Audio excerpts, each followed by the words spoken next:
Bismillahirrahmanirrahim. Assalamualaikum warahmatullahi wabarakatuh.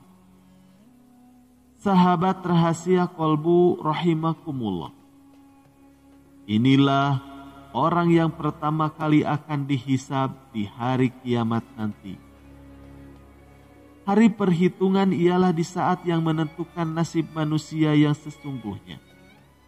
Apakah ia hendak abadi di dalam kebahagiaan serta kemuliaan, ataukah abadi di dalam penderitaan serta kehinaan?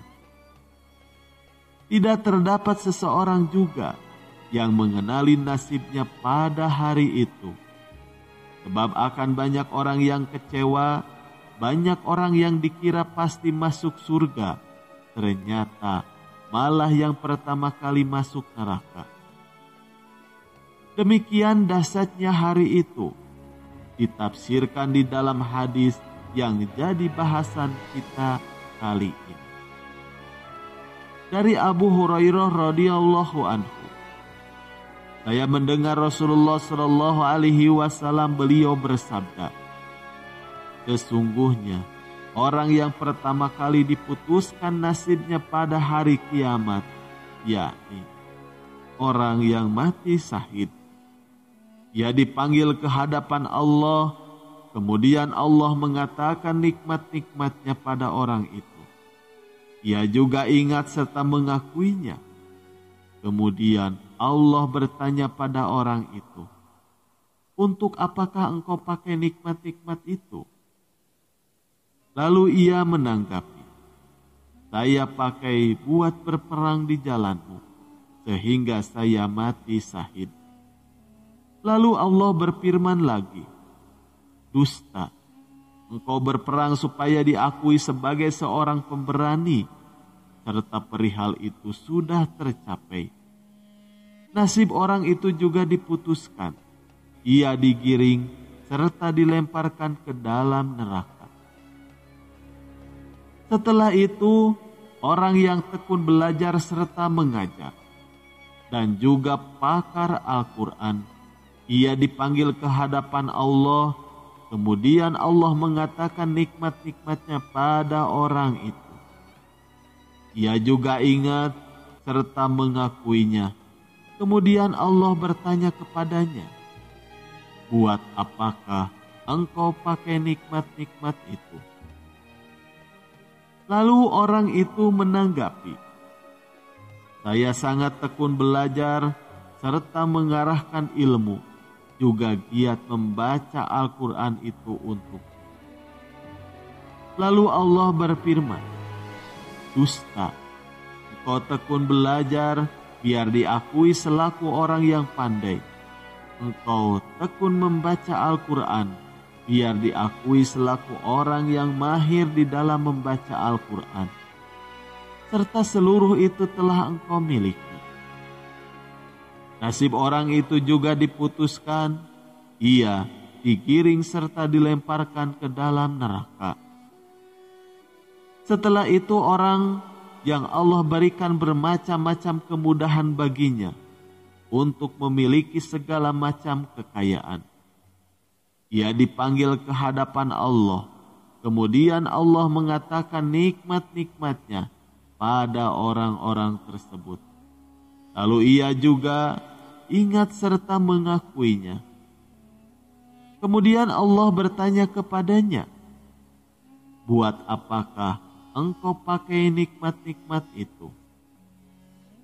Lalu orang itu menanggapi, saya tidak pernah melupakan satu juga kesempatan untuk berimpak di jalanmu. Saya jalani itu untukmu. Maka Allah berfirman, dusta, engkau melaksanakan seluruh itu agar diakui sebagai orang yang dermawan, serta itu telah tercapai. Nasib orang itu juga diputuskan, ia digiring serta dilemparkan ke dalam neraka. Hadis riwayat Muslim. Berikut ini kami sampaikan sebagian catatan serta penjelasan berkaitan dengan hadis di atas. Yang pertama, hanya Allah yang mengenali ikhlasnya amal. Orang yang melaksanakan amal soleh tidak mengenali apakah ia serius, ikhlas ataupun tidak. Para malaikat juga hanya mencatat amalnya saja. Bagaimana kita hendak memperhitungkan keikhlasan orang lain? Pasti lebih mustahil lagi. Oleh sebab itulah, marilah kita bersama tawadu kepada orang lain. Lalu yang kedua, kemuliaan mati syahid, berilmu serta dermawan. Hadis ini menunjukkan betapa mulianya ketiga orang tersebut. Ialah orang yang mempertaruhkan nyawanya buat perjuangan dakwah. Kemudian, orang yang menghabiskan waktu serta tenaganya buat pengembangan ilmu serta pengetahuan. Terlebih bersumber pada ajaran Al-Quran. Setelah itu, orang yang menghabiskan hartanya di berbagai jalan kebajikan. Tetapi mendadak seluruh itu musnah tanpa sisa sedikit juga. Kecuali api neraka yang membara serta siap menerima ketiga orang itu kala nyata niatnya tidak ikhlas untuk Allah. Sangat ajaib, di mana amal soleh yang demikian mulia dalam sekejap berganti jadi maksiat, berbalas neraka.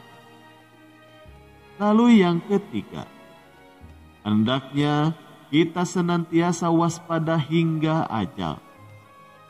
Bagaimanapun banyak amal soleh yang sudah kita jalani, hendaknya tidak membuat kita lengah. Jagalah niat. Sebab niat merupakan segalanya. Niat yang memastikan keikhlasan. Tanpa niat yang benar, amal soleh berapapun bagus serta banyak hendak berganti jadi maksiat. Nauzubillah min dzalik. Lalu yang keempat, senantiasa berbaik sangka kepada orang soleh. Pasti saja hadis di atas tidak hendak mengajari kita untuk berprasangka kurang baik pada orang-orang yang soleh. Kebalikannya malah kita boleh iri kepada kebaikan yang sudah diberikan oleh Allah kepada mereka.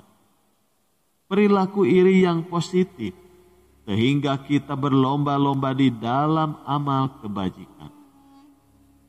Lalu yang kelima, tidak mengkultuskan pribadi seseorang manusia. Tidak terdapat orang yang sanggup membenarkan siapa saja yang hendak masuk surga ataupun neraka. Boleh jadi orang-orang yang kita anggap tentu masuk surga, nyatanya setelah itu masuk neraka. Demikian pula kebalikannya. Oleh sebab itu, kita jangan sampai mengagungkan seseorang manusia berdasarkan amal solehnya. Kita tidak ketahui apa yang hendak diputuskan oleh Allah pada orang tersebut. Sekian yang bisa kami sampaikan, semoga bermanfaat. Wassalamualaikum warahmatullahi wabarakatuh.